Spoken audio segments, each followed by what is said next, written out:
Hola, ¿qué tal? Buenas noches. Bienvenidos al programa de esta noche de martes con el que comienza la semana para nosotros. Dentro de esa carrera electoral que culminará en los comicios autonómicos y municipales del próximo 28 de mayo. Esta misma mañana, y ya en política local y en la capital asturiana, el candidato de los populares, Alfredo Cantelli, y actual alcalde de Oviedo, ha dado el pistoletazo de salida presentando lo que será su eslogan de campaña y también su programa. En este caso, el eslogan lleva por título Sensatez. El alcalde de Oviedo, el actual alcalde y candidato, se define como un hombre sensato. Le escuchamos. El lema, ya lo habéis visto, es Sensatez para Oviedo. Y creo, de corazón, que refleja muy bien lo que represento en dos ámbitos, el personal y el político.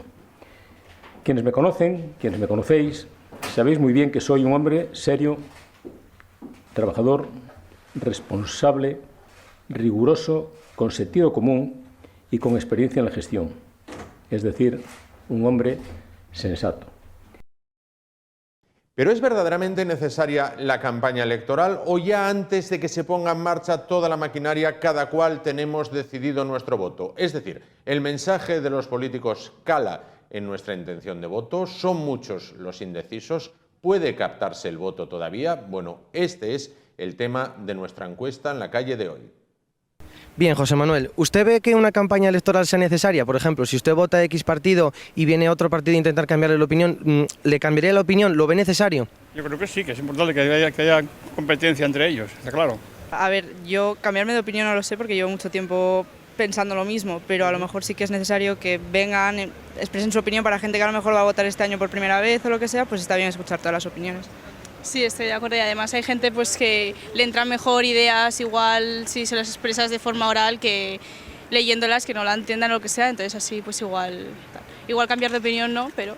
En mi caso no va a cambiar la opinión, supongo que tendrán estudios hechos que a algunas personas les cambiará la opinión, no es mi caso. Hombre, si fuese para intentar convencerme no la vería necesaria, pero si fuese en plan informativa y que dijese cosas que por ejemplo a mí me podrían interesar, sí que podría llegar a cambiar lo que yo pienso. De base yo creo que no. Sin embargo, bueno, una campaña electoral creo que sirve para informar a la población y bueno, ser consecuentes con lo que uno piensa. Bueno, pues esas eran las opiniones, como ven, distintas, variadas y todas ellas, sin duda, respetables. El programa de hoy, que se compone, como siempre, de entrevistas personales, ya comienza con la cabecera.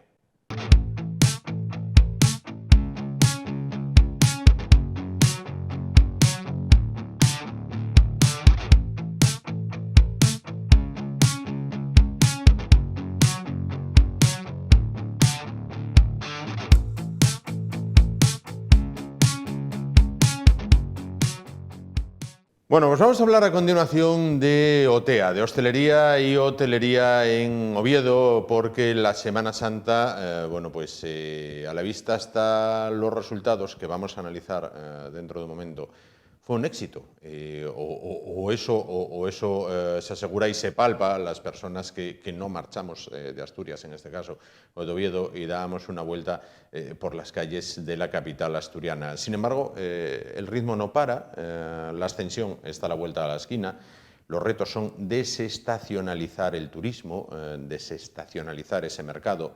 Y a la vuelta también de la esquina, con el horizonte un poquito más allá, está el verano. Bueno, para hablar de estos temas se encuentra esta noche con nosotros David González Codón, el expresidente de OTEA Oviedo. ¿Qué tal? Buenas noches. Hola, ¿qué tal? Buenas noches, ¿cómo estáis? David, ¿la Semana Santa fue buena o muy mejor? Yo creo que fue muy mejor. Yo creo que sí, que gracias a Dios el sector percibía con un poco de miedo lo que podía pasar, porque sí que es cierto que a nivel macroeconómico pues los números como que no ayudan a ser optimista. Pero bueno, yo creo que la gente se está comportando, la gente está gastando, tiene ganas de salir. Yo creo que la pandemia ha causado mucha mella y yo creo que la gente pues utiliza un poco de refranes de pelillos a la mar y sale y gasta. Y luego no cabe duda de que Oviedo y Asturias pues son un destino de moda. Y eso hace que la gente, pues, a la hora de salir, sobre todo en época del entretiempo, que bueno, es más difícil elegir un poco dónde ir a pasar las vacaciones, Sí. pues sin duda Asturias y Oviedo se han convertido en un destino importante. Decías, comenzabas la respuesta diciendo gracias a Dios. No sé si con esto haces un guiño a las procesiones, que hubo bastantes en Oviedo. Bueno, al final es un poco de todo. Yo creo que la Semana Santa siempre ha sido un periodo estival o un periodo vacacional por antonomasia, es decir, es una época en la que sí o sí tiene que haber gente, y sí que es cierto como una época en la que parece que por culpa del tema religioso, pues como que se quería denostar un poco la Semana Santa. Yo creo que es parte del leitmotiv de la ciudad. Oviedo tiene un carácter religioso porque tiene tradición de Semana Santa, y yo creo que era una tontería no aprovecharlo. Si más aún además se aprovecha un poco ese lema de Oviedo, origen del camino, pues bueno, al final sí que es cierto que eso es un poco lo que vertebra toda la actividad turística, y eso al final, pues no cabe duda que está teniendo buenos resultados. Claro. A esto unimos acontecimientos deportivos. Esto del Oviedo Cup creo que fue una locura. Pues sí, la verdad es que fue una locura. Yo en mi local, que lo tengo en el Cristo, dio la casualidad que solamente hubo partido, notamos mucho el partido del jueves, y la diferencia era abismal entre que haya partido y que no lo haya. Yo creo que al final es una cuestión de que pasen cosas, da igual lo que sea, que pasen cosas. En este caso está vertebrado con la Semana Santa, pero la prueba está en que se pueden hacer muchas cosas en Oviedo. Y yo creo que el hecho de que coincida la Semana Santa con un evento de este calibre, pues lo que hace es precisamente ayudar a que zonas que en épocas vacacionales se vaciaban, como puede ser por ejemplo los barrios, pues ayudan a que también vendan los barrios. Por lo tanto, al final la combinación es perfecta. Por un lado el centro vende porque es una época turística propiamente dicho, y por otro lado el hecho de que haya un evento que desestacionalice en el centro de Oviedo, es decir, que lo lleva a varios sitios, pues también ayuda a que toda la ciudad funcione. Por lo tanto, pues lo que digo, ha sido un éxito porque tanto en el centro como en los barrios la percepción que tenemos ha sido muy buena. Claro, campañas como esta ayudan a campañas como esta, vamos, quiero decir, Semana Santa, Oviedo Cup, procesiones, ahora va a venir la extensión, ayudan a recuperar la brutal pandemia que sufrimos todos, pero la hostelería la sufrió.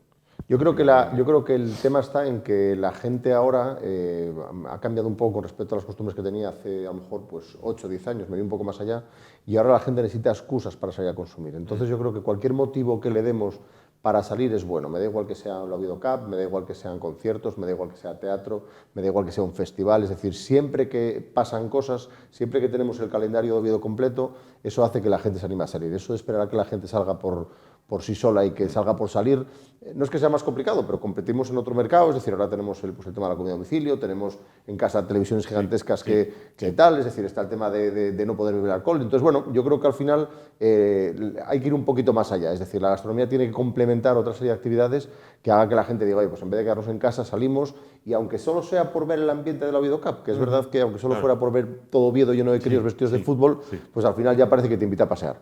Y luego no cabe duda que el factor climático nos ayuda muchísimo, y yo creo que va a más. Es decir, de ser aquella región lluviosa donde no se podía venir, pues cada vez tenemos más horas de sol, y yo creo que eso está haciendo que Asturias y Oviedo, repito, se conviertan en un auténtico paraíso para venir. Bueno, incluso te digo, hay visitantes que vienen del sur, de Madrid y de más para abajo de Madrid, incluso dicen qué guapo esto de taparse por la noche, ¿no? De decir, oye, pues tuve que echar la sábana o la manta por encima, que de calor ya tengo bastante en casa, ¿no? Hombre, sí que es cierto que hay mucha gente que viene echando de menos, como quien dice, la lluvia. Yo creo que al final es más un tema de temperatura que de lluvia. Es decir, Asturias es fresca y Asturias con sol es espectacular. Y encima tenemos la suerte de no tener ese agobio de temperaturas altísimas que casi no te deja moverse. Por lo tanto, bueno, yo creo que está bien que llueva de vez en cuando, pero por favor que no sea aquellas épocas en las que empezaba a llover en noviembre y no paraba casi hasta febrero, pues bueno, yo creo que se quedaron un poco atrás, y eso, pues que llueva, que tiene que llover mucho, que tiene que estar todo verde,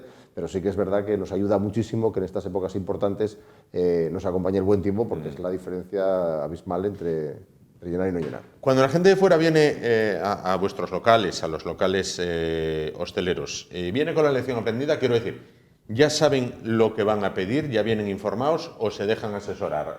Quiero decir, el cachopo reina por encima, fabada, pote, o se dejan... Bueno, yo creo que Asturias, dentro de España, es de las que tiene quizás una gastronomía más identificada, más claramente identificada. Sí. Y además, claramente identificada porque además es lo que tenemos bueno.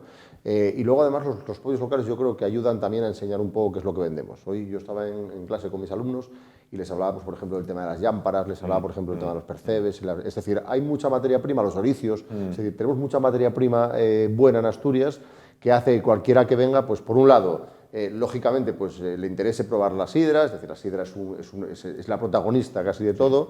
Lógicamente está la fabada, está el pote, está el cachopo, que también es un clásico, pero luego yo creo que también la gente se deja mucho aconsejar porque, bueno, pues al final también tenemos ese carácter afable, ese carácter anfitrión y hace que la gente se deje aconsejar. Yo creo que tenemos una gastronomía absolutamente espectacular que hace que, bueno, pues que casi todo lo que puedas comer en Asturias pues sea digno de mención y que luego te lleves un grandísimo recuerdo.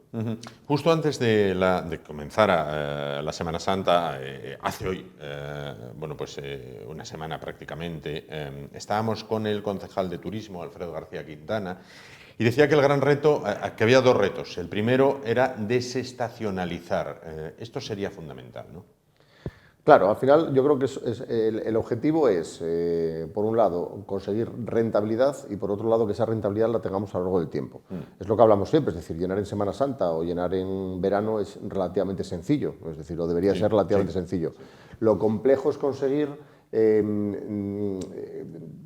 hacer una oferta que permita diversificar una oferta para que consigamos que a lo largo de todo el año pueda estar viniendo gente que nos genere rentabilidades locales. Claro. Hablamos del turismo de congresos, hablamos de temas tan interesantes como es, por ejemplo, el turismo de salud, es decir, Oviedo tiene clínicas como La Vega que hacen que mucha gente venga ahí, esa gente hay que mimarla y es gente que viene por semana, es decir, es gente que gasta. Es el tema de hacer muchas actividades. Yo creo que cuando haces cosas en la ciudad se empieza a poner de moda y cualquiera en un momento va a decir, oye, pues ¿por qué no nos subimos a Asturias a pasar un par de días? En hostelería no descansamos los fines de semana, pues por semana hay mucha gente que podría venir. Y luego no cabe duda de que en ese proceso de desestacionalización, pues seguramente que tenga mucho que ver también el AVE. Es decir, cuando Asturias o cuando Oviedo se ponga a tiro de piedra, pues será mucho más sencillo venir. Pero bueno, yo creo que se está consiguiendo, la rentabilidad ha mejorado esta Semana Santa, la ocupación también esos 3 días antes de la Semana Santa también ha mejorado y luego en Oviedo estamos haciendo un trabajo importante de tener muchas acciones gastronómicas a lo largo del año que permitan venir. Un ejemplo, un ejemplo importante. Eso quería decir, vamos a ver, ustedes por lo menos de nada montan unas jornadas gastronómicas, quiero decir, el antrosiu, el desarme, ahora llega la ascensión, el menú de la ascensión. Es decir, ustedes tienen comprobado que si se montan estas jornadas gastronómicas, la gente acude, ¿no? Sí, yo también es cierto que no soy muy partidario de estar todo el día haciendo jornadas gastronómicas. Es decir, pues porque creo que al final también confundimos al cliente. Es decir, pues nos pasa, por ejemplo, con el tema de los campeonatos de pinchos. Nos pasa, es decir, yo no pondría 50.000 campeonatos de pinchos. Creo que hay que analizar también un poco qué es lo que se programa y lo que se programe, programarlo bien. Es decir, yo creo que Oviedo pues tiene iniciativas gastronómicas que están absolutamente consolidadas. El desarme es absolutamente espectacular. Lo que va a ser el desarme a lo que es, pues el incremento ha sido brutal. El tema de la extensión se está consolidando, el tema del antroso se está consolidando. Los bocados del cofrade, acabamos de tenerlo ahora, también cada vez van a más y se consolidan. Yo creo que Oviedo es una ciudad gastronómica por antonomasia y tiene una oferta gastronómica que casi no tiene ninguna ciudad. Yo creo que vender Oviedo como capital de la gastronomía, que sabemos que estamos pensando en ello, es decir, yo creo que es muy interesante porque por un lado tenemos el producto y por otro lado tenemos a lo largo de todo el año todas esas citas que permiten que casi en cualquier época del año que vengas a Oviedo vas a tener unas jornadas o vas a tener algo que comer especial, como quien dice. Claro. Ya se prepara la ascensión, ¿no? Entiendo. La ascensión, otra época importantísima. Yo me parece que eso, antrosiu, desarme, ascensión y bocados del cofrade son los 4 ejes principales que tenemos. Una época importante, llega la primavera, ese producto de mercado un poco ligado a la huerta, que en Asturias la tenemos, y bueno, pues ya preparándonos para eso, para que la gente no tenga tiempo casi a despedirse de los bocados y ya esté pensando en la siguiente cita, que es el antrosiu y que seguramente que sea un éxito. Claro, y a largo plazo, el verano. El verano, si la Semana Santa cambió, el verano cambió espectacularmente en Oviedo. Antes, el que se quedaba en Oviedo, iba a decir, el que tenía la mala suerte de quedarse en Oviedo en verano, dabas una vuelta y no había nadie por la calle. Ahora está lleno. Claro, lo que pasa es que yo, por ejemplo, creo que Asturias, es decir, yo ese concepto localista de Oviedo, Gijón y Avilés, la verdad es que no me gusta nada porque creo que Asturias debería de venderse como un único destino, es decir, al final esa área metropolitana que yo defiendo con la Cámara de Comercio, es decir, ese tema de que Oviedo sea el centro neurálgico y de ahí puedas desplazarte a muchísimos sitios, es decir, al final yo creo que hay para todos y cuando nos vendemos en conjunto, pues yo creo que el éxito es muchísimo mayor. teniendo también que tener cuidado con no pasarnos de frenada. Es decir, también es verdad que hay épocas del año, sobre todo en verano, en que tenemos más de lo que quizás seamos capaces de masticar, y eso también es peligroso porque puede hacer que la gente pues se vaya con un sabor de boca contrario al que esperaba. Es decir, vienes vendiendo tranquilidad, naturaleza, y a veces estamos un poco saturados.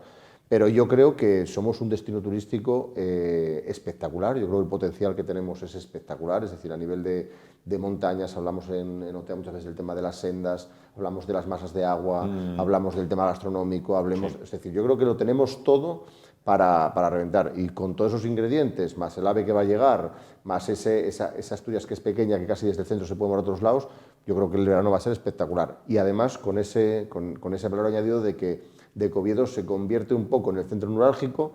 Oye, pues tienes tiempo para visitar lo que es Oviedo, que tiene mucho que ofrecer, pero luego además desde ahí pues puedes moverte a todos los sitios a tiro de piedra, porque en Asturias lo bueno que tenemos es que esa uniprovincialidad que tenemos pues aprovecha también para que esté todo a tiro de piedra y puedas visitar casi en el día cualquier sitio. Y puedes ir playa o montaña, Eso es, según lo que prefieras, ¿no?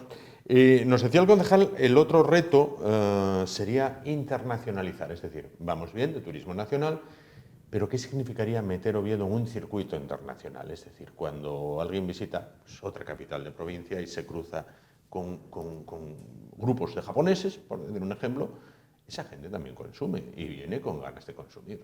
Claro, yo creo que al final hay una cosa que pasó en Oviedo, y es que yo creo que nunca jamás pasó que en un mes de noviembre vieras un guía turística por Oviedo. Es decir, eso está pasando. Sí. ¿Qué pasa? Que yo creo que es un poco, yo a veces lo explico también con el tema de los bares, es decir, yo creo que un bar tiene que vender todo el día, no puedes especializarte solamente en cafés porque al final dejas de vender por la tarde. Entonces, yo creo que la estrategia turística tiene que ir, por un lado, tiene que haber un eje principal en el que esté todo canalizado, pero luego hay que mirar qué es todo lo que te puede ayudar a vender. Te ayudan los congresos, te ayuda el turismo religioso, te ayudan las ciencias gastronómicas, te ayudan acciones puntuales que hagan que tengan que ver con la cultura o con el comercio, es decir, todo ayuda. Y luego, lógicamente, hay una parte fundamental que es la de ese visitante extranjero que todavía no conoce Asturias, porque seguimos siendo esa pequeña Galia de España que nadie conoce. Y entonces, ¿qué pasa? Cuando de repente llegas a Francia, llegas a París, o llegas a Berlín, o llegas a tal, y de repente en un MUPI pues pones una foto de Asturias, o la gente se pregunta, oye, ¿qué es eso? ¿Qué es eso? Y automáticamente pues entramos un poco a mirar y te empiezas a preguntar cosas. Sí que es cierto de que,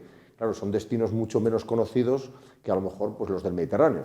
Pero sí que es cierto que ahora con todo el tema de redes sociales, con el tema de digitalización, el Big Data, la inteligencia artificial, yo creo que se puede conseguir que Asturias sea un destino exclusivo, un destino diferente, un destino donde la gente quiera venir y que, lógicamente, cuando venga la gente alucine. Es decir, tú vas a Gulpiyuri, por ejemplo, y lo que hay en Gulpiyuri no lo hay, por ejemplo, en ningún lado. Digo Gulpiyuri, o digo otro románico, por ejemplo, que otros abandonados. Es decir, tú vas a Santa María de Nananco y es una cosa absolutamente maravillosa.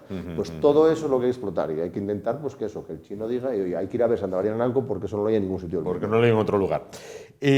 Para hosteleros y hoteleros en Oviedo, ¿fue un acierto la recuperación y apuesta por el inexplicablemente abandonado Camino de Santiago? Quiero decir, cualquiera que conozca Santiago de Compostela, Santiago vive desde hace siglos del camino. Esa Rúa do Franco, me parece que se llama, con bares y restaurantes a ambos lados de la calle, da una vida tremenda. Sin embargo, Oviedo había vivido de espaldas al camino. Esa recuperación, esa potenciación de decir, el camino empezó aquí, ¿ha sido buena para ustedes también? Yo creo que ha sido un acierto. Yo la verdad es que tenía mis dudas porque yo además estudié la carrera en Santiago de Compostela y conozco perfectamente todo lo que supone el año Xacobeo, lo que mueve el turismo, pero me parecía que era un poco como ir un poco de segundo plato, y la verdad es que tengo que reconocer que me equivocaba porque la estrategia ha sido muy acertada. Es decir, el Camino de Santiago, todo lo que mueve el Camino de Santiago no tiene fin, es decir, al final es un recurso que se puede explotar mucho. Y luego hay una cosa que me parece importantísima y que creo que es un acierto, y es que sea desde el punto de vista que sea, es fundamental tener una idea clara de cuál es nuestro eje estratégico. Es decir, en su momento, yo me acuerdo que hablamos en alguna reunión con el concejal, hablamos, por ejemplo, de Vitoria. Es decir, Vitoria, por ejemplo, se ha planteado, es decir, su eje estratégico es la sostenibilidad, es una capital verde, es decir, lo que sea. Es decir, pero tenemos que decidir qué queremos ser. Entonces, una vez que decidimos qué queremos ser, lo que hay que hacer es apoyarlo y vertebrarlo todo sobre esa estrategia. Y yo creo que ha sido un acierto, que a mí es verdad que me daba un poco de miedo porque los propios obetenses no conocíamos. Claro, es decir, hasta que no nos lo contaron, no sabíamos la importancia que tenía Oviedo en todo el tema del Camino de Santiago.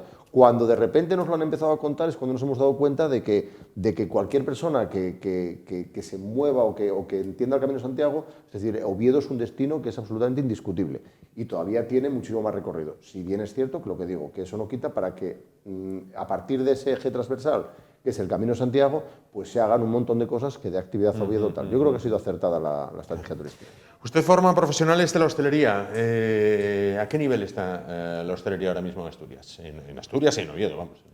Bueno, está claro que yo creo que está habiendo una revolución importante en el mercado laboral. Yo creo que no solamente es el del sector de la hostelería.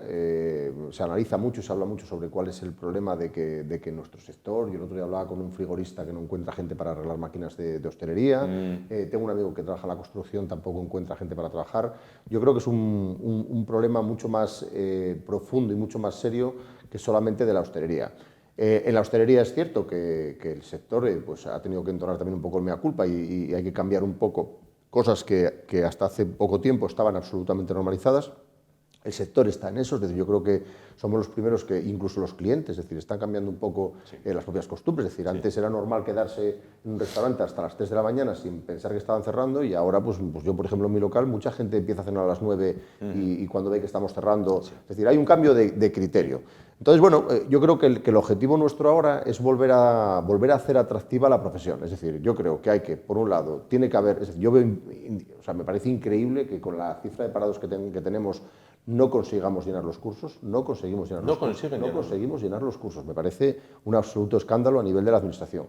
Y por otro lado, tenemos que conseguir que primero, que en los cursos haya gente y luego tenemos que hacer atractiva la profesión. Es decir, yo que estudié esto por amor propio, es decir, a mí me encanta dar de comer a la gente, me encanta ser anfitrión, me encanta la profesión de dar de dormir, es decir, la labor del hotel, es decir, creo que es una profesión espectacular y hay que quitarle esa especie de carga negativa que tenemos de que el que no sabía qué hacer se metía a camarero, porque no es así, porque los chavales a los que los doy clase pues alucinan cuando les explico cosas que decía, es que yo jamás pensé que todo esto me lo fueras a contar, es decir, una cosa es ser transportista de Coca-Colas de la mesa A a la mesa B y otra cosa es ser camarero, ser anfitrión, hacer que el cliente disfrute. Hay que volver un poco a todo eso. ¿Continúan necesitando gente en los locales? Sí, claro, muchísima gente, sí, sin duda alguna, pero ya te digo que no... ¿Tienen carencia de plantilla ahora mismo? Sí, no es un problema nuestro nada más, es un problema que es que es sorprendente porque parece que lo focalizamos en el sector de la hostelería, pero es que en el sector de la construcción no encuentra gente. El otro día lo contaba un amigo de frigorista que me decía que ha tenido que rechazar un contrato importante en una gran empresa para el mantenimiento de las máquinas porque no encontraba gente que lo hiciera. Entonces nadie se explica muy bien cómo es posible que habiendo la cifra de parados que hay, me da igual que sea en nuestro sector o en otros, no se encuentre gente para trabajar. Y creo que eso al final es una bomba de relojería que va a acabar... o sea, va a haber que coger el toro por los cuernos y plantearse en serio. Yo creo que mucha gente se puede imaginar por dónde van los tiros, pero va a haber que ponerlo encima de la mesa. Es decir, lo que no se puede hacer es pues estar a lo mejor cobrando una prestación sin que tú des, exactamente, sin hacer nada. Es decir, o por ejemplo, oye, estoy cobrando una prestación, pues vaya a formarse. Es decir, yo no entiendo que en nuestros cursos o en otros cursos no consigamos llenar. Me parece increíble. Es decir, luego a partir de ahí cada uno hará lo que considere, pero por lo menos con dinero público, subvenciones que sean para formación, esos cursos deberían de llenarse. Es decir, formación es formación sin duda alguna. Completamente de acuerdo. Dígame una cosa, ¿dónde falla la ecuación o dónde se nos escapa un dato? La situación económica, la vemos, no es la más positiva. Vas a comprar a una tienda o al centro comercial, los precios han subido, pero llega una celebración, lo hablábamos antes cuando nos colocaban los micros, veas el Día del Padre, el Día de la Madre, un domingo, y no pescas una mesa. Pues no lo sé, si te digo la verdad, yo todavía me lo estoy preguntando. Nosotros tenemos un problema serio en el sector de rentabilidad de números. O sea, yo, para hacer mis pedidos en mi negocio, utilizo 3 ordenadores para comparar precios entre 3 supermercados, porque es que si no tenemos que subir precios casi todas las semanas. Es decir, está absolutamente disparado el IPC. Sí que es cierto que nosotros hacemos una especie de... Estamos un poco intentando que el bofetón lo podamos repartir un poco entre las dos partes. Pero sí que es cierto que la gente sigue gastando. Yo no sé si es un tema de endeudamiento, no sé si es un tema de que la gente ha ahorrado mucho durante la pandemia, no sé si es un tema ya de que salga solo por Antequera y gasto porque la vida son 2 días y después de la pandemia. La verdad es que yo no lo entiendo, es decir, no entiendo con la que está cayendo, es decir, las noticias son contradictorias. Por un lado te dicen las noticias que hay muchísima gente en riesgo de pobreza, ¿qué tal? Y luego es cierto, ya no tanto por los locales que la gente salga a comer, pero sí que es cierto que de repente llega la Semana Santa y la gente gasta, es decir, no hay un equilibrio entre lo que nos cuentan y lo que después realmente se está viendo. Las cifras macroeconómicas no son malas, entonces bueno, la verdad es que nosotros contentos porque teníamos mucho miedo, es decir, llegó la guerra a Ucrania, bueno, y la verdad es que después de la pandemia lo que menos nos hacía falta era que viniera otro bombazo de ese. Otra más, ¿no? Por ahora, por lo menos, estamos saliendo. Bueno, como resumen, ¿qué futuro la guarda a la hostelería y a la hotelería de Oviedo? De aquí a verano. Yo creo que va a ser yo creo que Oviedo ha conseguido, siempre lo digo, Oviedo ha conseguido ponerse ha levantado la cabeza y se ha puesto a la altura de ciudades como Bilbao, como Santander, como La Coruña, es decir, Oviedo ha dicho yo soy turística. Yo creo que ha cogido las riendas incluso de Asturias y decir, oye, venir a Asturias y empezar en Oviedo porque aquí hay mucho que ver. Y yo creo que ese creérselo era la primera parte de que todo esto esté funcionando. Ahora lo que hay que hacer es gestionarlo y hay que quitarse un poco el lastre ese de la gente. Muchas veces cuando habla de turismo parece que lo dice como con miedo, es decir, oye, el turismo yo creo que una vez que, lógicamente tendrá que tener un equilibrio con la industria, pero yo creo que es el futuro, es decir, al final la gente cada vez va a viajar más, va a tener más tiempo de ocio y yo creo que lo que tenemos que hacer es aprovecharlo, regularlo, hacerlo con cierta cabeza, saber cuáles son nuestros potenciales y a partir de ahí pues que la región salga adelante, porque la realidad es que falta nos hace también que empecemos a tener buenas noticias de población, de económicas, etcétera, etcétera, etcétera. Dígame una cosa, se la pregunto con muchísima confianza. Después de lo que pasó el Día del Padre, para el Día de la Madre, ¿con cuánto tiempo hay que reservar una mesa? ¿Cuánto tiempo me recomienda David González Codón que pida una mesa para 8? Hombre, yo creo que hay que empezar a pensar, sobre todo porque el Día del Padre fue buenísimo, yo creo que depende muchísimo del tiempo. El Día del Padre y el Día de la Madre se han convertido en citas indiscutibles para salir, igual que, por ejemplo, hablamos de las Navidades, es decir, fechas que antes no eran muy tal. Por lo tanto, yo creo que cuanto antes se pida, mejor. Y sobre todo, si son mesas grandes, cuanto antes mejor, porque, bueno, es verdad que esas fechas puntuales funcionan y mucho. Pues hay que ponerse ya mañana a mirar qué local queremos y después a reservar. David González Codón, presidente de OTEA Oviedo, muchísimas gracias por estar esta noche con nosotros. Que la buena racha continúe, en este caso. Iba a decir que la buena racha, ¿qué significaría para la hostelería y la hotelería, por ejemplo, en Oviedo, que el equipo subiera a Primera División? Hombre, está lejos, está lejos. Este año ya no. Vamos a pensar en el siguiente. Hombre, sería importantísimo. Mira, yo que trabajé de subdirector en el único hotel que había en Villarreal, estoy hablando casi hace 15 años, era el único hotel que había de 4 estrellas, y en el hotel que yo trabajaba, da la casualidad de que teníamos, todos los fines de semana cuando el Villarreal jugaba en casa, teníamos siempre un partido de fuera. Yo creo que Villarreal, en aquella época solamente, ya digo, había un hotel de 4 estrellas que era donde iban los equipos de fútbol, o sea, lo era todo. Yo creo que Oviedo ya vivió cuando estaba en primera, en lo que suponía, es decir, a nivel de viajes, de visitantes, de todo. Yo creo que sería importantísimo. Ojo, el Oviedo y el Sporting. Yo la verdad que no es que no sea futbolero, es que como nunca entendí muy bien los localismos y creo que nos perdemos en las cosas, yo creo que el hecho de que Oviedo y Gijón consiguieran estar en primera sería una auténtica revolución para Asturias, porque lógicamente el fútbol mueve muchísima gente. Y oye, ahora que va a llegar el AVE, que nos lo están prometiendo, pues sería maravilloso. Ahí estamos. Maravilloso. Sin duda, vuelvo a estar completamente de acuerdo. Pues muchísimas gracias por estar esta noche con nosotros. Nos vamos muy rápido a publicidad y en un momento volvemos y continuamos el espacio de esta noche. Hasta ahora mismo.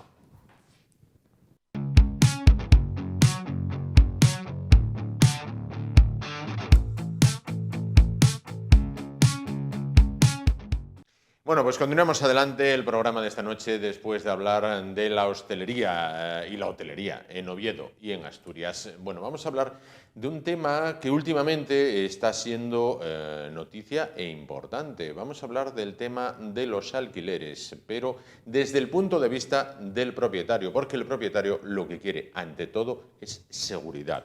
Seguridad a la hora de poner en el mercado, bueno, pues en régimen de alquiler, bueno, pues ese inmueble que en muchas ocasiones es un complemento al sueldo o un complemento a una jubilación más o menos alta, más o menos baja en las más de las ocasiones. Para hablar de seguros, para hablar de seguridad en esta casa, bueno, pues apelamos siempre a profesionales, como es, por ejemplo, el caso de Francisco Javier Álvarez. ¿Qué tal? Buenas noches, de Polasegur, de Caser Polasegur, en este caso. ¿Qué tal? Bueno, lo primero, quería preguntarle, ¿cómo valora, como profesional, en este caso, el tema de las nuevas iniciativas de alquiler que anuncia el gobierno, en este caso, el gobierno central? Bueno, yo ahí soy escéptico a esta propuesta o a esta ley que quieren aprobar. de usar del banco malo de Sabadell las viviendas, ¿no? Yo creo que las viviendas que este banco malo tenía más o menos relativamente bien y que se podrían alquilar, ya las tienen, y cada autonomía gestiona las suyas, ¿no? Esto que se hablaba de 50.000 viviendas y tal, pues me asusta un poco, porque yo creo que se debe haber en este aspecto, no quiero entrar en detalle porque no he entrado, pero algo de inseguridad jurídica que plantea a los propietarios ahora mismo que tienen verdaderamente viviendas y que pueden destinarlas al alquiler, ver las pautas que ahora mismo están marcando el gobierno cara a esta nueva norma o regulación, que yo siempre soy en contrario a regular nada, sino dejar a libre mercado y cada uno lo puede hacer. Pues yo soy escéptico, no lo veo correcto porque hoy día, como te decía antes, lo que alquilado está, desharéis seguro, y lo que queda son aquello que o está inviable porque no se ha terminado, no se ha concluido, o está deteriorado. Claro. Y fuera de a lo mejor de los extrarradios o los núcleos donde sí se podría alquilar una vivienda en condiciones. Fuera de esos núcleos importantes de las ciudades o alrededores, yo creo, no lo veo viable y no creo que puedan tener ese volumen de viviendas para poner en alquiler. Claro. ¿Podríamos estar hablando entonces de una medida de campaña electoral? Sin ninguna duda. Es lo que he pensado. La primera vez que lo dice, estamos en pre-campaña, vamos a la campaña, tenemos que vender el que podemos hacer, lo que vamos a hacer. Yo creo que es un error y, ya te digo, crea una inseguridad jurídica al que tiene realmente viviendas para que no la saque al mercado. Porque si fuera esto real, esta intervención, no voy a arriesgar. No hay una ley que dentro de esos alquileres que quieres tener protegidos y tutelar, que el propietario no se le regule si hay un inquilino que no le pague, claro, que tenga un problema para hacer un desahucio. Siempre que ese inquilino, con la nueva ley, pues hay una frase que es, todos dicen, soy vulnerable, claro, y se acabó. Claro. Entonces ya todo eso empieza una máquina que el propietario, y bueno, vimos estos días algunas personas que salen, cómo les dejan su vivienda, cómo los ocupas entran y te destrozan, y los tienes que aguantar y no tienes ley que te proteja, y yo creo que esta nueva ley que quieren sacar y promover no es buena, no es favorable para el mercado. Para el mercado, en este caso. Bueno, vamos a hablar de tener seguridad, en este caso, a la hora de alquilar. Sí. Vamos a hablar de un nuevo producto Caser, que es el alquiler a todo riesgo, con dos apartados, protección de alquiler a vivienda y protección de alquiler al local, que es novedad, ¿no? Sí. Las novedades a destacar en el producto son... Bueno, tenemos aquí, en este producto tenemos varias, tanto para lo que es la vivienda como para locales, pues tenemos lo que es una nueva cobertura de puesta a punto de esas viviendas, como es una novedad que ponemos en el mercado, ¿vale? Mantener una bonificación, si esto estoy hablando ahora mismo para viviendas, ¿no? Mantener una bonificación en el producto siempre que continúe con nosotros asegurado un mínimo de un tiempo, y quitamos plazos de carencia, quitamos sin ninguno, entramos indirectamente y empezamos a usar sin ningún problema. Sí.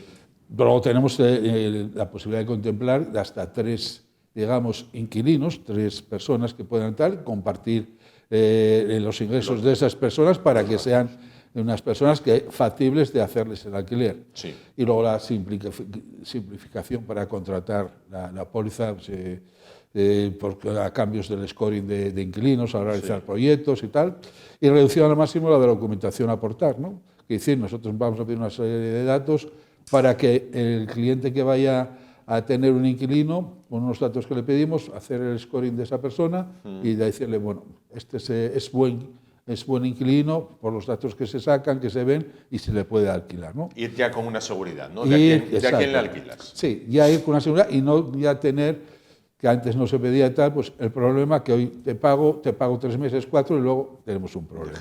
Deja de pagar. Bueno, más adelante desarrollaremos, pero bueno, vemos que la póliza está cómo se puede llegar a desarrollar y cómo se puede llegar a hacer las reclamaciones, pero por la Administración de Justicia que tenemos hoy, que precisamente se ponen ahora también en huelga los auxiliares y demás, pues la demora es cuantiosa para llevar a cabo, hacer una demanda para un desahucio, siempre y cuando luego no te tengas, como decía el problema, la inseguridad jurídica que la ley, por agarrarte a ciertas cosas, pues te limita el poder llevar a cabo, pues recuperar tu vivienda por alguien que no te está pagando. Y luego, eso es lo que se refiere a vivienda, en locales. En locales, sí. En locales tenemos que es tenemos una cosa muy parecida a lo que es la vivienda, pero tenemos la incorporación de los daños vandálicos al continente, Sí. ¿no? Digamos, yo siempre que doy el continente pongo el ejemplo aquello que damos la vuelta y no se cae, ¿no? Sí, es fijo. sí, es verdad. Y el impago de suministro de recibos también, de agua, luz, etcétera, que esto, dos cosas que son de prácticamente exclusividad por parte de nuestra, en Caser, ¿no? de este producto, ¿no? Entonces, aparte de lo que tenemos con la vivienda, complementamos en locales, que hoy muy pocas compañías hacen protección de alquiler a local. Al local. ¿Qué es el alquiler Caser a todo riesgo? Bueno, eso es un seguro que protege ¿Sí? al propietario de la vivienda ante cualquier incidente o problema, bien por la pérdida de alquileres o bien por daños que se puedan registrar en su vivienda, en los cuales, pues bueno, sabes que a veces hay inquilinos que no se les basta solo con que marchen, sino marchan destrozando. Sí, Lamentablemente, sí. es lo que hay. Entonces, bueno, lo que hacemos nosotros es proteger el impago de esos alquileres y los actos de vandalismo que se puedan hacer al inmueble, ¿no? Arrendado, y por lo menos, por lo tanto, el que queda una protección a él, ¿no? Al inquilino. También recomendaríamos que en el caso de que el inquilino fuera normal, le recomendaría que hiciéramos un seguro él como inquilino para sus cosas. Entiendo. Porque mañana pues, pasa algo y él podría responder, o su seguro respondería a ciertos actos o omisiones que podía acusar a la vivienda y estaría protegido, no estaría no indefenso, sino abierto sus espaldas para la reclamación que puede ejercer la compañía que lleva a cabo el que tenga la protección de alquiler, ¿no? Siempre sería recomendable que hay producto pero eso si eso otra vez lo trataremos, para el inquilino que pueda también protegerse también él frente a posibles daños que pueda ocasionar, involuntariamente, por supuesto, pero lógico. que esté protegido, ¿no? Lógico. Sí. Claro. Bueno, esto funcionaría tanto para inquilino como para propietario. Creo que podemos poner un ejemplo, ¿no? Sí. Podemos verlo con un ejemplo. Tenemos un ejemplo, tenemos aquí, he traído un pequeño ejemplo para decir, bueno, tenemos Carlos, que es un inquilino, y Juan, vamos a llamar, que era el propietario. Sí. Este inquilino, Juan, ha dejado de ingresar la renta que correspondía al alquiler, ¿no? Porque el inquilino de la vivienda del cliente, digamos Juan, pues ha dejado de pagar. Dejó de pagar. Sí. Entonces Juan se encuentra que ha dejado de ingresar la renta correspondiente e intenta hablar con su inquilino, por decirlo, y pues lo ignora o pasa de él, no lo atiende. Pues nada, Juan en este caso se dirigiría a la compañía, en este caso sería Caser, y en Caser lo primero intenta contactar, mediar, solucionar, llegar a un resultado que sea factible para él, y si no, pues automáticamente inicia la reclamación judicial para el desahucio de la vivienda. Todo esto dentro de lo que es la cobertura de la póliza. Se hace cargo en ese momento Caser ya de las rentas impagadas, aunque esté iniciada la reclamación, incluso de los suministros impagados también nos haríamos cargo y el cliente no dejaría de cobrar, y en Caser sí, con el trámite judicial para resolver. Es decir, del proceso judicial se ocupa el seguro, Caser, Se ocuparía totalmente el seguro, de llevar a cabo toda la reclamación, incluso llegar hasta el momento del desahucio de la vivienda. Claro, esto entiendo, por ejemplo, en personas mayores que decíamos antes que complementan su pensión de jubilación con un piso que tienen alquilado y tal. Esto es liberarles de mucha carga. Sí, esto es darles una tranquilidad. Dicen, mira, tengo un problema, no me pagan. Que lo estamos viendo, es que no me pagan, tengo que meterme en gastos de abogado, tengo que Correcto. Pues bueno, contratemos un seguro, por supuesto, todo antes de que se produzca cualquier impago o cualquier tal. Contratemos ese seguro, que parece caro, no es caro, va en función del alquiler que destinemos, ¿no?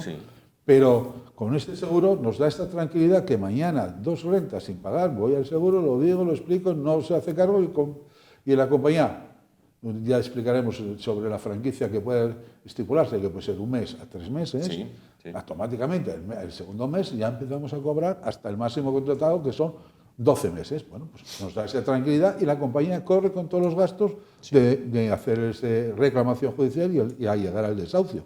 Y que luego va a darles un servicio cuando eso ocurra, de acondicionar esta vivienda, mirar si hubo actos vandálicos y subsanarlos, etc. Quiere decir que le vamos a dar una prestación de liberación, digamos, de preocupación de que si no me pagó y llega a casa y ve, me ha destrozado la vivienda. Eso es, lamentablemente puede ocurrir y ocurre. Bueno, ¿cuáles son las coberturas más destacadas? Bueno, las coberturas que tenemos aquí más destacadas tenemos el pago de suministros que ha dejado de pagar el inquilino. Tenemos hacer cambios de cerradura, la limpieza de la vivienda, cobertura exclusiva de viviendas, incluye un servicio de asistencia 24 horas, cerrajería, cristalería, fontanería, electricidad. Aunque ya se haya iniciado el proceso, nosotros estamos ahí. Y entonces lo que hacemos ahí, pues con eso hacemos los trabajos necesarios para el mantenimiento de esa vivienda, y aunque estemos en el proceso, el cambio de cerradura y limpieza, primera limpieza, la compañía ya te lo pide decir, y entonces y luego le ofrecemos un servicio para, como decíamos al principio, detectar lo que habla directamente el seguro, detectar un buen inquilino y que no tengas problemas a futuro. Claro. Eso es fundamental, quiero decir, ¿no? Fundamental. Poder acertar con... Sí, fundamental. Nosotros el scoring que se usa es a través de una herramienta que tiene la compañía, con una serie de datos que se nos da, hacemos la consulta y automáticamente nuestro sistema dice, ¿es asegurable? Pues emite un proyecto automáticamente con un documento de ley de protección de datos que el cliente nos tiene que firmar para autorizarnos a usar esos datos, por supuesto, y tal, y poder decirle, este es bueno o este... O este no es recomendable, ¿no? No es recomendable. Bueno, como dudas frecuentes, ¿el pago es mensual, trimestral o anual? Mira, el pago es de una sola vez. Ajá. Aquí, lamentablemente, no podemos fraccionarlo, es una sola vez, porque aquí este seguro, que estamos en impago de alquileres, nos viene a decir que podemos tener un impago a los 2 meses, y la prima, pues si la pagamos semestral, tenemos la mitad del seguro, pero luego, si hay siniestro, teníamos que obligar a pagar la diferencia porque entra el siniestro. Entonces, lo que se ha adoptado es, dice, pago único anual, y con esto pues va servido el cliente y la compañía viene a cumplir su contrato de hacer las prestaciones que se designan en el mismo. Comprendo. ¿Se puede contratar este seguro una vez que ya el alquiler está en marcha o tiene que ser previamente a ponerlo en funcionamiento? Este lo podemos contratar en cualquier momento. Aunque tengamos el alquiler en marcha, solo con la particularidad, claro, que no tengamos querer contratarlo cuando ya tenemos el problema de un impago o una deuda pendiente de suministro, ¿no? Quiere decir, lo contratamos, pedimos los datos, vemos que el cliente que tienes está bien en el scoring y hacemos el seguro sin ningún problema. Pero puedes contratarlo cuando quieras. Es decir, aquí no vale lo de hay que acordarse de Santa Bárbara solo cuando truena, ¿no? Claro. Efectivamente. Seamos previsores con este caso. Vamos. Sin duda. Aquí lo sobre la marcha. O un mes antes de alquilar, preguntas, lo mandas a la compañía, tú lo haces sin compromiso y luego decides sin ningún problema. Claro. ¿Qué es la franquicia por impago? Mira, la franquicia por impago es aquella, en este caso no es una cantidad, sino es un tiempo, ¿no?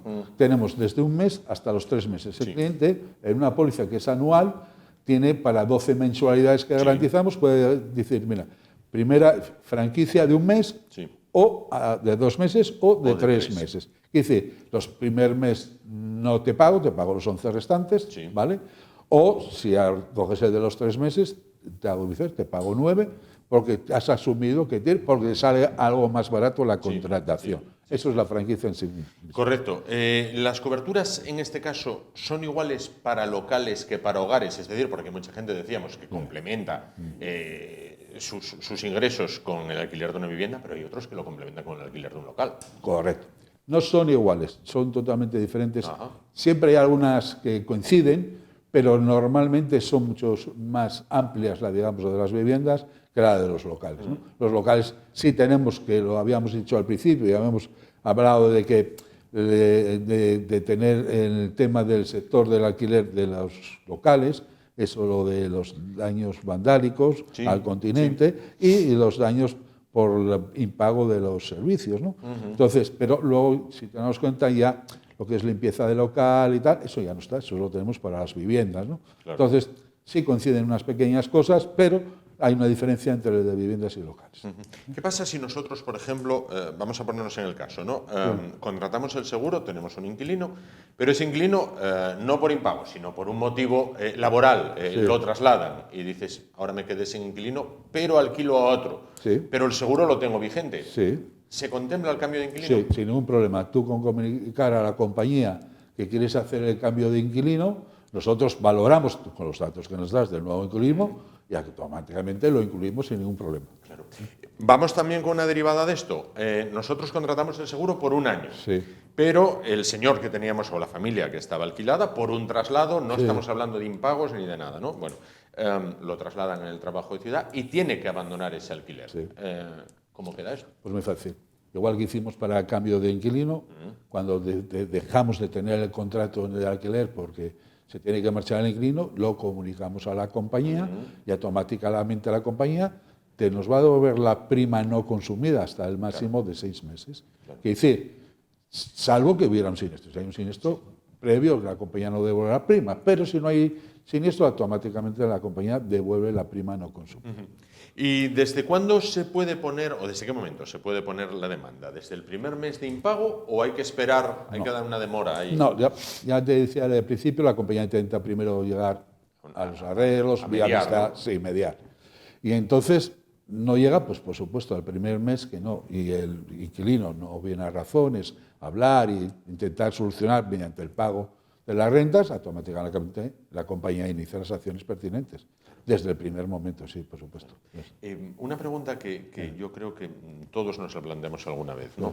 El tema de los desahucios. ¿Cuánto tiempo se tarda en desahuciar a alguien que no paga? Porque hemos visto desde inmediato hasta, no, es que esto se prolonga por los siglos de los siglos. Sí, normalmente nosotros tenemos sacadas una estadística cuando la compañía nos dice entre 8 y 10 meses. 8 y 10 meses. Cuando no son más, normalmente, pero en mínimo entre 8 y 10 meses. A partir de ahí, hombre, hay algunos que serán flagrantes y podrán hacerlo rápidos porque se ve que lo que es la mala fe, pero ya digo, mínimo entre 8 y 10 meses y de ahí para arriba, por supuesto. ¿Es obligatorio que el inquilino tenga contratado un seguro de hogar como Caser Inquilinamente o con uso de la vivienda que le identifique como inquilino? No, no es obligatorio que él tenga un seguro, pero sí sería recomendable, como decíamos también, que ese inquilino, por su protección, por los actos y misiones que pueda llevar a cabo dentro de su acto o su contenido, que pueda ocasionar, pues no sé, la caída de algo y rompa algo de una loza sanitaria o lo que sea, y se la reclame el propietario, pues quede cubierto y así no tenga ningún problema en ese sentido de responder ante ello. ¿No es obligatorio? Pues sería conveniente recomendarle o que se asesore que mire que para eso tenemos efectivamente el seguro inquilinamente. En el cual, fíjate que no es el que hablaremos, pero es un seguro que puedes llevar puesto contigo. Hoy estás aquí, mañana estás en otro y lo trasladas. Lo trasladas contigo. Correcto. Bueno, ¿por qué confiar únicamente en seguros de alquiler de aseguradoras? En principio, porque las compañías estamos reguladas y vigiladas, ¿vale? Y auditadas. Por lo tanto, tenemos que, por decirlo muy sencillo, tenemos que cumplir unas normas estrictas y tener unas garantías de que nos dedicamos a este ramo con unas fianzas para responder efectivamente ante estos pagos que tengamos que hacer. Ahora hay mucho que por ahí que se anuncia y tal, el alquiler no sé qué, el alquiler no sé cuánto, de compañías que no son de seguros.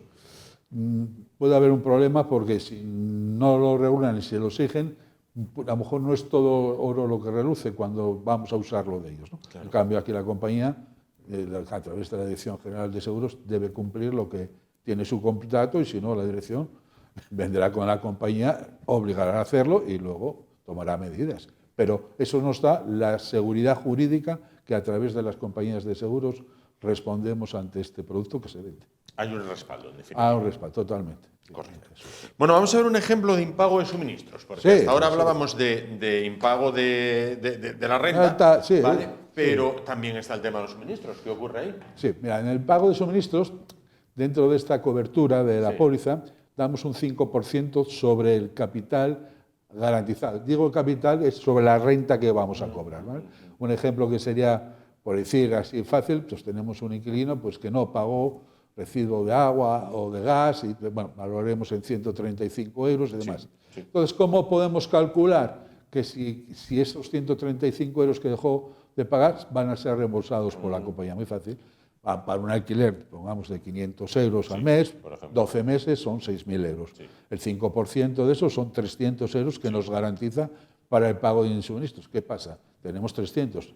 Nos deben 135, la compañía EFE te repone los 135 que has dejado de cobrar. Automáticamente tienes la cobertura y la indemnización por ese impago de suministros. Claro.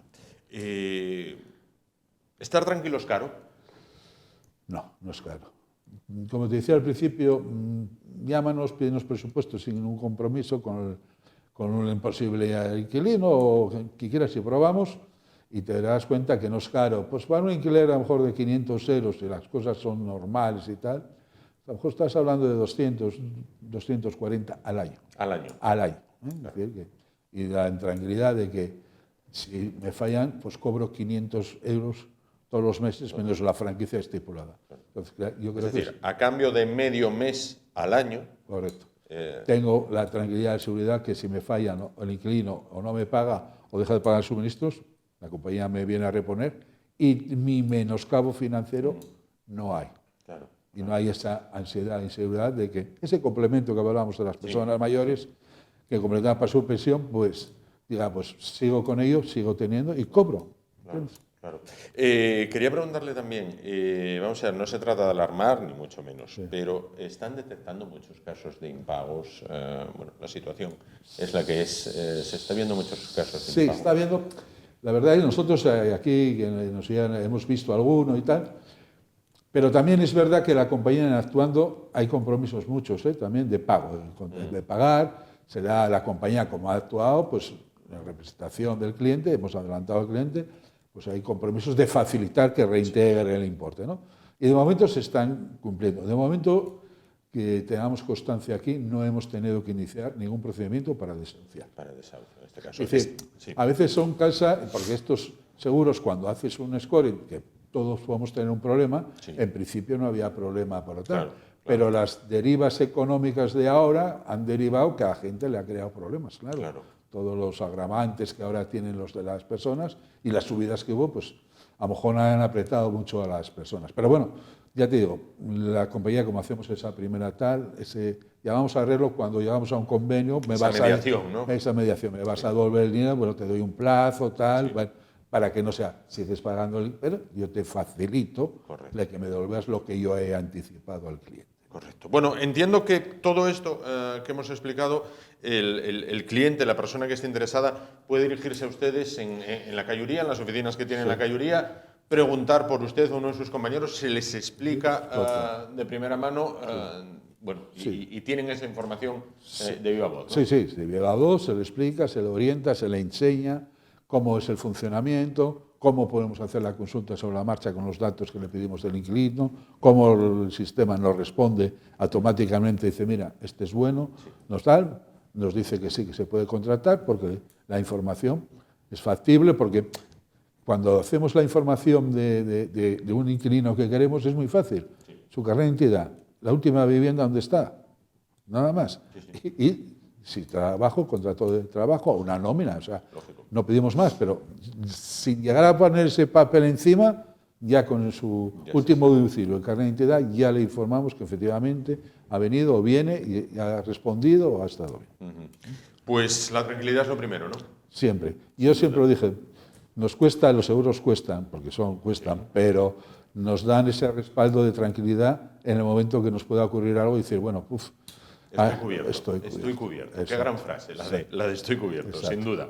Pues Francisco Javier Álvarez, de Caser Polasegur en Oviedo, en la Cayuría, muchísimas gracias por estar con nosotros esta noche, por aclararnos, acercarnos y abrir los ojos a muchas personas que, como digo, cuando hablamos de alquiler de vivienda, bueno, pues muchas veces se habla de los grandes tenedores, ¿no?, de vivienda, pero en muchas ocasiones es gente que ahorró durante toda su vida para tener, bueno, pues algo que alquilar que le complementa una pensión que es cada vez más menguante. Cuidado. Sí, por eso. Y además que es importantísimo porque tú lo dices, le complementa y su tranquilidad para ir viviendo con aquel sacrificio previo que ha tenido para hacer. Entonces, que lo mejor es protegerlo para que nadie venga y sea ingerente en tu vida, en tus proyectos de vida, porque te deja y no te paga o te destroza la vivienda. Efectivamente. Pues muchísimas gracias por estar con nosotros. Gracias a ti. Bueno, nosotros nos vamos ahora muy rápidamente a publicidad. A vuelta, pues como es martes y todos los martes procuramos, bueno, pues presentarles un libro, una publicación de algún autor asturiano, bueno, pues en este caso no va a ser menos. Y va a estar con nosotros una persona que ustedes conocen de estar precisamente en nuestras mesas de debate, de análisis y de tertulia. En un momento estamos de vuelta.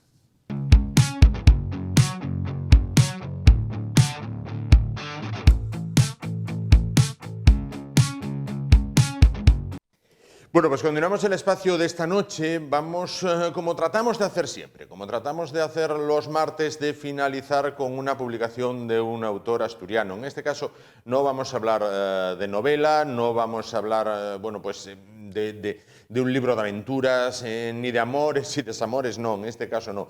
Vamos a centrarnos, bueno, pues en dos libros que tengo aquí sobre la mesa, uno colectivo, el otro ya individual, que nos hablan, bueno, pues acerca de la dignidad del paciente uno y el otro, bueno, pues de la autonomía del paciente en el 20 aniversario de esa ley. Precisamente vamos a comenzar por el más extenso, en el cual uno de sus coautores se encuentra esta noche con nosotros, una persona a la que seguro que conocen, a la cual agradecemos su presencia y a que colabora también habitualmente con este espacio en su tiempo de debate, de análisis y de tertulia, y que no porque esté delante, pero es un lujo siempre contar con él. Hablamos con el jurista Juan Méjica, que fue jefe de servicios jurídicos del Insalud. ¿Qué tal? Buenas noches. Buenas, efectivamente fue un periodo el de el Insalud increíble, porque se estaban planteando toda la problemática de la puesta en marcha de la nueva Ley General de Sanidad,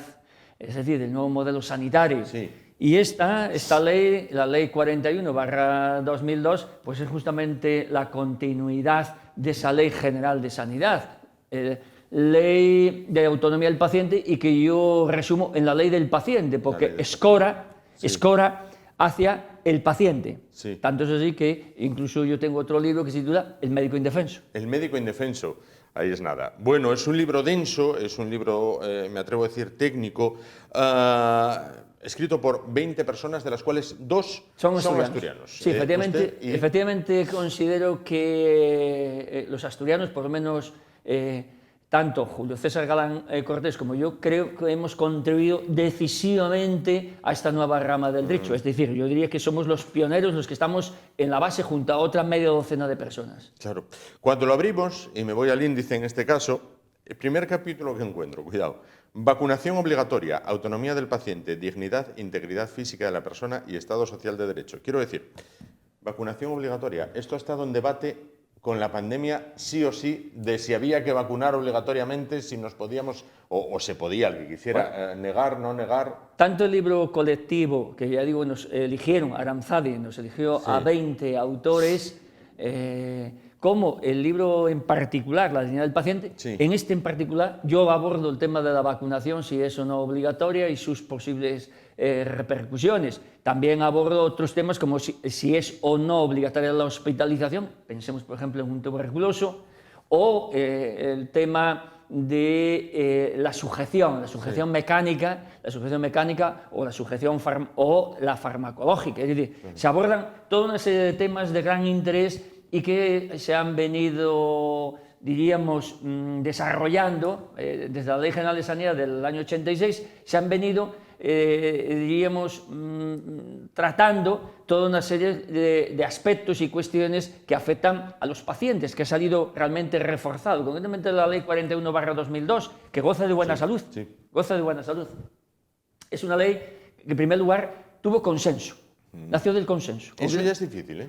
Dificilísimo, y es una ley, digo, que no solamente goza de buena salud, sino que es una ley que ha tenido muy pocos opositores o muy pocos, digamos, discrepancias en su desarrollo. ¿Acaso hoy haya que actualizarla en algún punto, habida cuenta de, por ejemplo, la evolución del mundo de las nuevas tecnologías, todo el tema de la digitalización, aunque ya estaba contemplada, por ejemplo, la historia clínica electrónica o la digitalización, claro, la telemedicina y otros aspectos son de los últimos años, ¿no?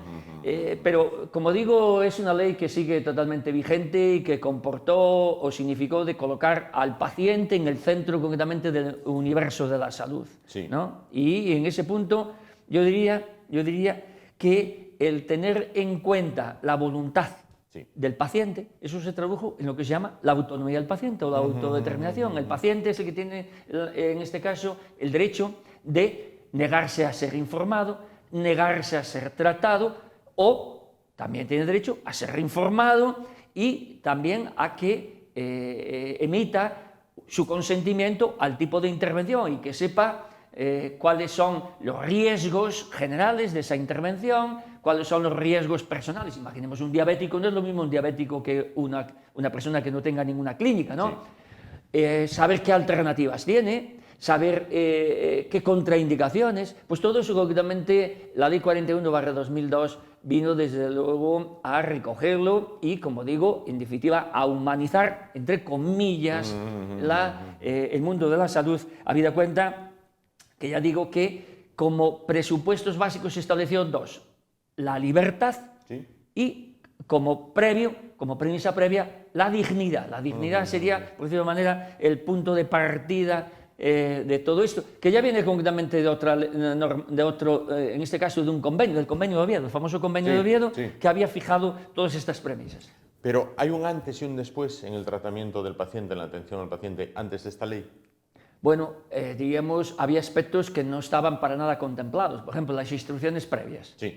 O voluntades anticipadas, es decir, la posibilidad de que usted pueda determinar lo que quiere hacer en el sentido de encontrarse en una situación donde su capacidad decisoria o voluntad está anulada, porque, por ejemplo, tuvo un accidente y usted quedó, diríamos, en un coma, ¿no?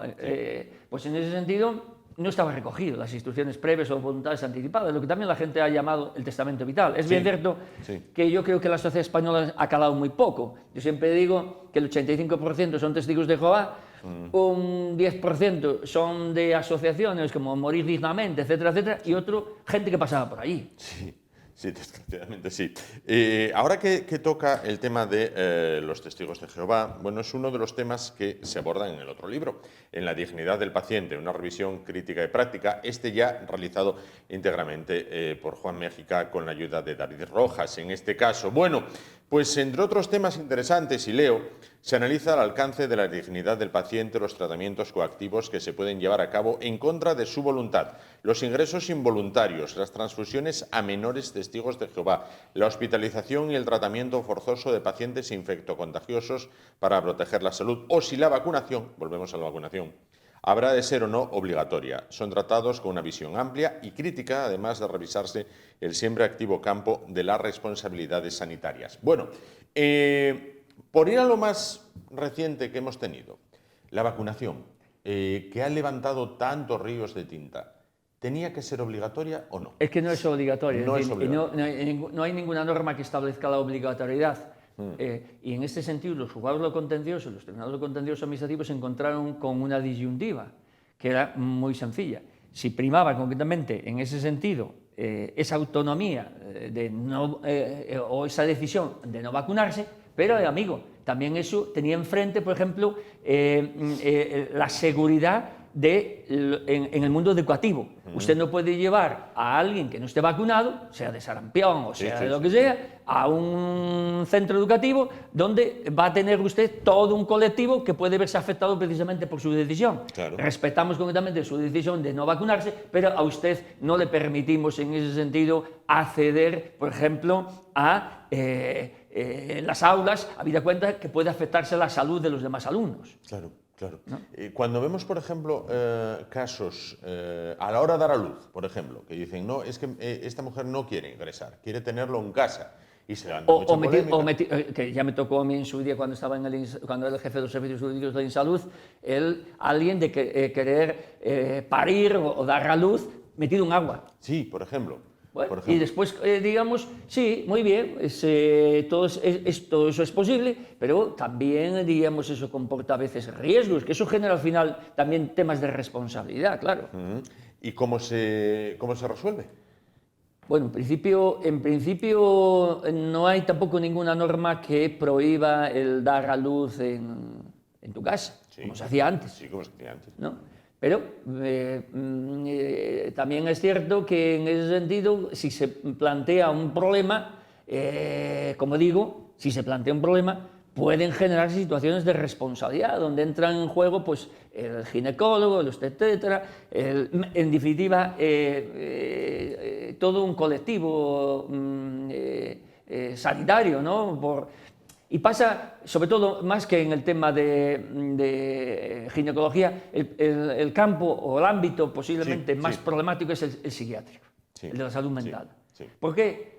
porque si estamos hablando de pacientes con patología grave, como puede ser esquizofrenia, paranoias, ¿no?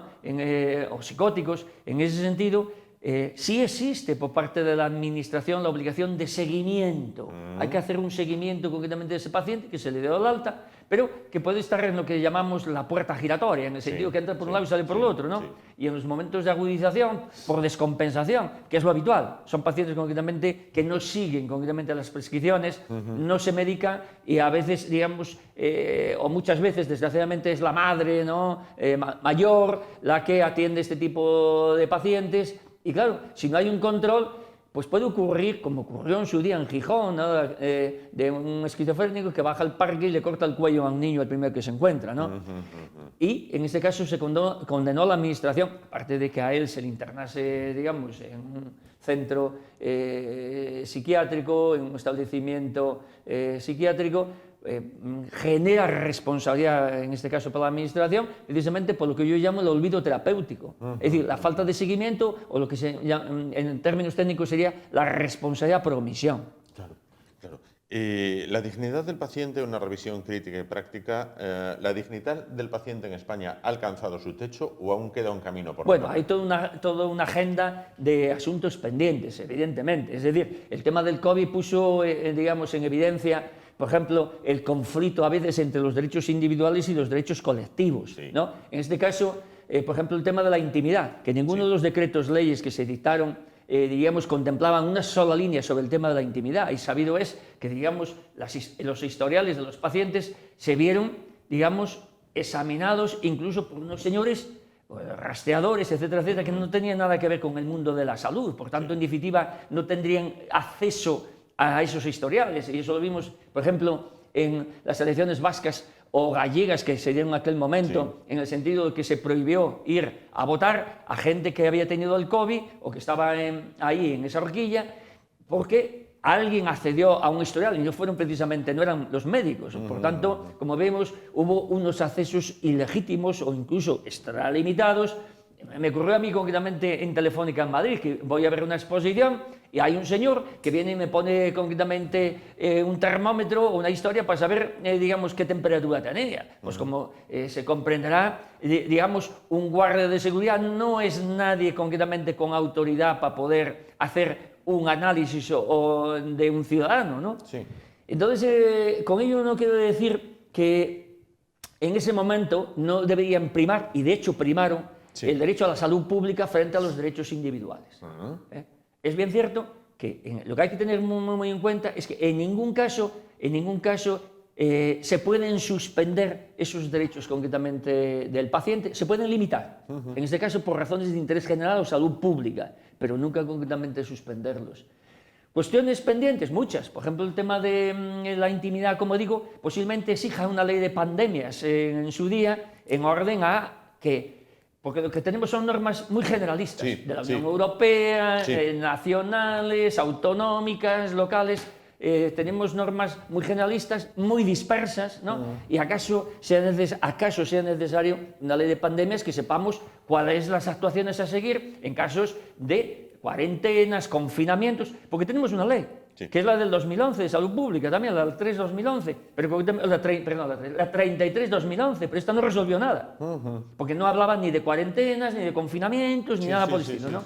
Entonces yo vengo abogando por la necesidad de una ley de pandemias que contemple todo esto. Es bien cierto que no se intenta legislar sobre todo, pero si vimos en este aspecto particular o en el tema de la pandemia, la problemática que se ha generado digamos, para los sanitarios y para, en definitiva, también la autoridad en el mundo de la salud, ¿no? Entonces, como digo, el balance de esta ley es positivo, pero hay toda una agenda también de asuntos pendientes, entre otros, por ejemplo, está el tema de la intimidad y la seguridad de los pacientes, está el tema de la telemedicina, está el tema de la vacunación, que está sin resolver también, que se necesita. También he venido abogando porque era necesaria una ley de seguridad del paciente, aparte de esta ley relacionada con el tema de la intimidad y con el acceso a sus datos, con la ratio o número de personas que deben ser atendidos o bien por un facultativo o por concretamente una enfermera. Y en ese sentido, pues esta ley de seguridad del paciente vendría o debería venir a fijar eso que existe en otros países europeos. En el sentido, tanto número de personas son las que puede atender, a cierto número de personas son las que debe atender o con mucho atender concretamente una enfermera o un facultativo.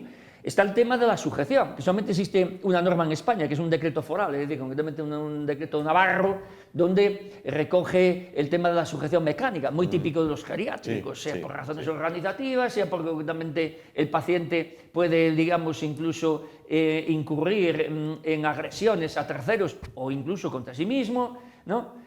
Y falta también por abordar el tema de cuándo es obligatoria o no la hospitalización. Imaginemos concretamente un tuberculoso, por ejemplo, en el mundo de las drogas o en el mundo de las cárceles, que está contaminando la cantidad de bacilos expulsados al aire y está contaminando, digamos, al entorno, ¿no? Pues eso tampoco está regulado. Es decir, que hay una serie de cuestiones que ya no solamente la pandemia, sino que la propia evolución de la ley en estos últimos 20 años nos ha dicho que como la sociedad, digamos, ha sido su evolución trepidante, pues también faltaban una serie de cuestiones por resolver. Quería preguntarle, ¿la ley de la eutanasia complementa o choca directamente con la dignidad del paciente, en su opinión? Bueno, es una ley que evidentemente aquí ya nos movemos en un terreno filosófico, ético y jurídico, es decir, yo diría 3 planos, ¿no? Todo depende de las convicciones, pero desde el punto de vista jurídico, claro, yo tengo que ponerme del lado de lo que dijo el otro día el Tribunal Constitucional. Y el Tribunal Constitucional concretamente pues legitimó, por decirlo de manera, o dijo que era constitucional concretamente la ley de eutanasia, que como sabido es que había sido recurrida. Por lo tanto, yo sobre este tema yo escribí un libro que era No matéis a Caín, ¿no? No matéis a Caín. En aquel primer proyecto de ley eutanásica yo decía que ese código no cumplía las expectativas, pero claro, las expectativas son, en Bélgica y en Holanda se permite concretamente quitarse la vida a un menor. Yo no sé si concretamente un menor, diríamos, atendiendo incluso a su madurez, si está o no capacitado para poder decidir sobre una cuestión. Claro. Digamos, una cuestión tan, en este caso, tan definitiva, porque no hay vuelta, no hay retorno. Claro. Andando en el tema de los tribunales, se declaró que meternos a todos en casa en el confinamiento que fue ilegal. Sí, concretamente el Tribunal Constitucional, al final, por lo que comentaba anteriormente, una cosa es limitar y otra cosa es suspender. En aquel momento se suspendió la actividad concretamente de las Cortes. Claro. Bueno, ¿qué más nos encontramos dentro de la dignidad del paciente? Una revisión crítica y práctica, porque esto el COVID lo puso en primera línea. Sí, precisamente este libro lo escribí durante el COVID. Ah, durante el COVID, precisamente, escribí un par de libros de este tema, sobre estos temas. Uno de ellos era el tema de los trastornos de la conducta alimentaria, que también lo escribí, y otro es la dignidad del paciente. Sí. ¿Y qué puso en evidencia? Pues todos esos aspectos que apunté anteriormente. Sí, claro. Bueno, ¿y ahora en qué está trabajando? Pues estoy trabajando en otro tema precisamente del mundo de la salud también, muy complejo, muy difícil y que nadie todavía me ha dado, porque siempre he dicho que el mundo del derecho es un mundo de orfebrería, es decir, no de lo grueso, sino de lo fino, ¿no? Y en ese sentido, el tema, hay una trilogía que está sin resolver, que es el de la intimidad, confidencialidad y secreto médico, ¿no? Que es indisoluble, es como hay una vinculación indisoluble. Pues estoy tratando precisamente de añadir o dar luz o más luz a esa trilogía. Por eso mi próximo libro va a ser sobre precisamente la intimidad, la confidencialidad, la privacidad de los datos sanitarios y del secreto médico. Leíamos en prensa hace poco que lo que queda, que queda prácticamente todo, del antiguo hospital en el Cristo, que está vandalizado por dentro y tal, y en prensa ponía que los que entran, que se encuentran informes médicos tirados por el suelo y todo esto. Quiero decir, tanta protección de datos y tanto no le puedo decir nada, no sé qué, y allí lo dejaron. Bueno, esa esquizofrenia, ¿no? Entre, por un lado, la intimidad y por otro lado, el derecho a la protección de datos es claro, ¿no? Resulta patente, ¿no? Cuando vemos a gente que no lo entiendes, incluso menores, ¿no? Que a través de las redes sociales viralizan concretamente en situaciones, bueno, pues que son muy personales, ¿no? Desnudos o de otras maneras, y por otro lado tenemos una protección de datos que llega a extremos también... en ocasiones absurdos. Sí, en ocasiones absurdos. Sí, pero es posiblemente la esquizofrenia de la sociedad actual. Correcto.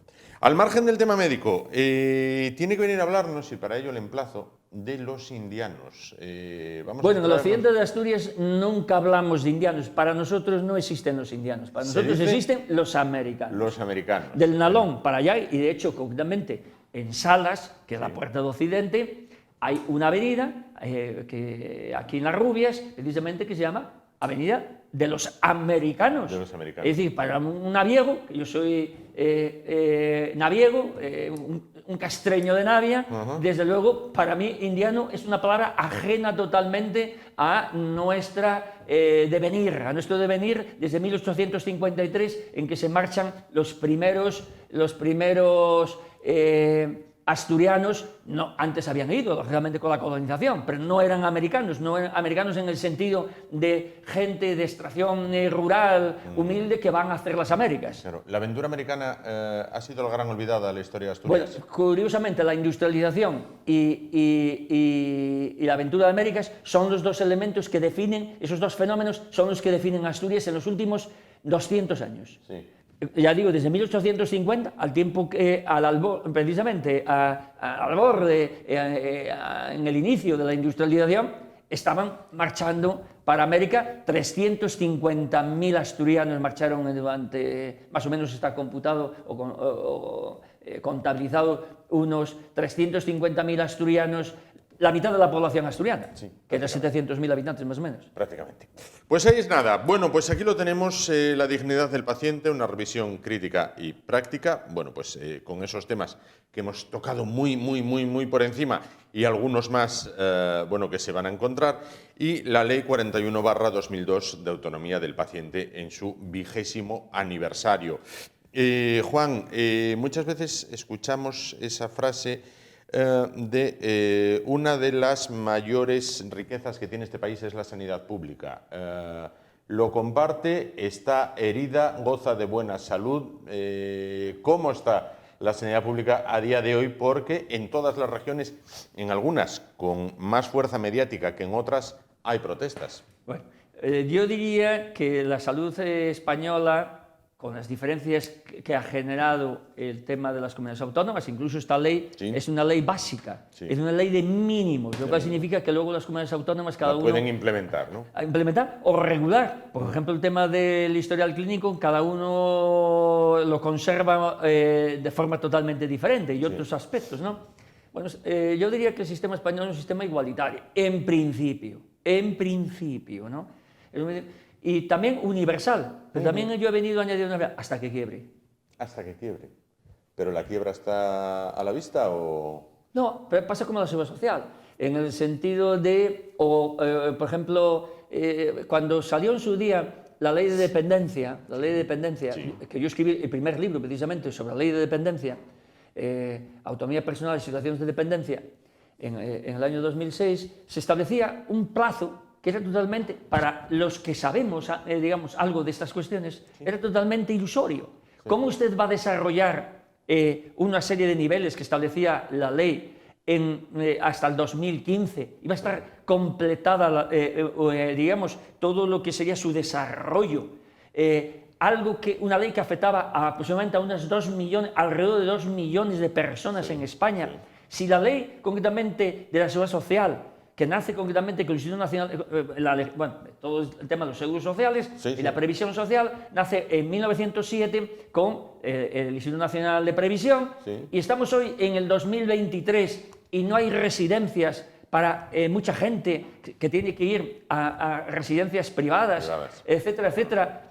¿Cómo va usted a desarrollar una ley en 9 años si el otro lleva más de 100 años sin desarrollarse? O sin, digamos, llegar a esa situación donde cualquiera pueda acceder dignamente a una residencia de la seguridad social. Por lo tanto, a veces los políticos, que no son técnicos, evidentemente, ni hacen caso concretamente a los juristas y a los técnicos, pues, bueno, pues en sus aflamas, pues lógicamente dice lo que quiere, pero luego concretamente está la realidad. Y la realidad es que, diríamos, hay que contemplar no solamente muchos aspectos en las leyes, sino que también hay que contemplar que presupuestariamente sean concretamente sostenibles. Y sean factibles, ¿no? Y sean factibles, sí, sean viables, claro.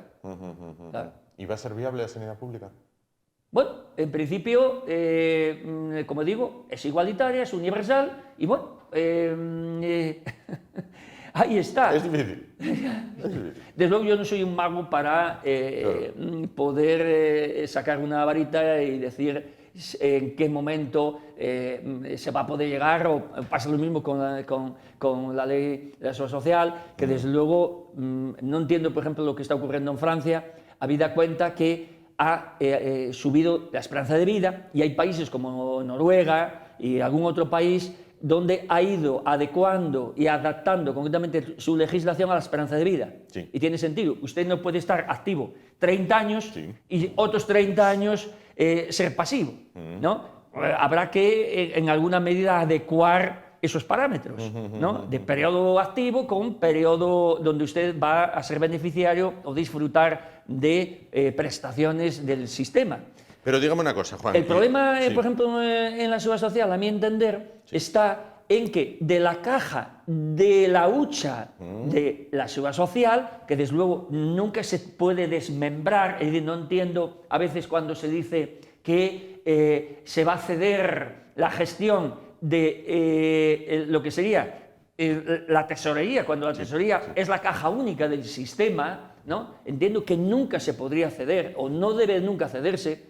Lo que no entiendo es que cómo de esta caja, ¿no?, se extraen para otras finalidades, como es el ingreso mínimo vital, las prestaciones no contributivas, etcétera, etcétera. Cuando realmente el sistema español tradicionalmente ha sido un sistema bismarckiano, es decir, un sistema donde son los cotizantes, en este caso trabajadores y empresarios, los que aportan y los que deberían ser beneficiarios, y no utilizarlo como caja para otras finalidades que no son propiamente las que contempla la ley de la seguridad social. Claro.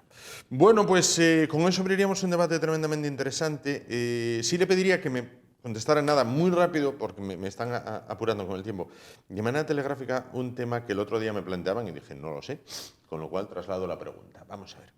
Si en España hay que trabajar hasta más allá de los 65 años, se plantea trabajar más allá de en el 2027 hasta los 67. Hasta los 67, por ejemplo. Muy bien.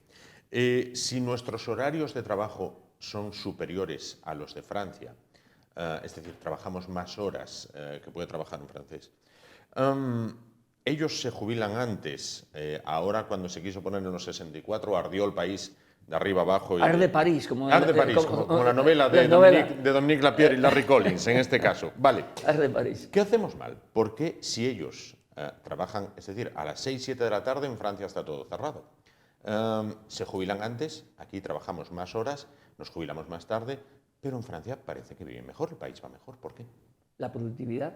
La productividad. Por ejemplo. En este caso. Por ejemplo. Entre otros ingredientes o otros componentes que podían, diríamos, a veces la gestión va relacionado lógicamente con la idiosincrasia de los países, ¿no?